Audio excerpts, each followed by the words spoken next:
Welcome! In front of me I have Samsung Galaxy F22 and I'm gonna show you how to change the screen timeout duration on this device. First we need to open the settings.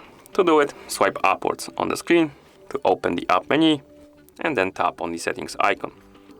Once in settings, let's select the display option. Here let's scroll down and you should see the screen timeout option right here below the full screen apps.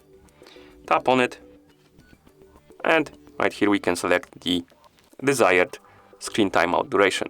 For example, I'm gonna select 30 seconds by tapping on it, then I can go back, and now my screen should turn off after 30 seconds of an activity.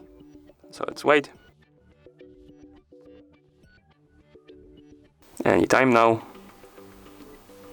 And here we have it. And that's how you change the screen timeout duration on this device. Thank you for watching.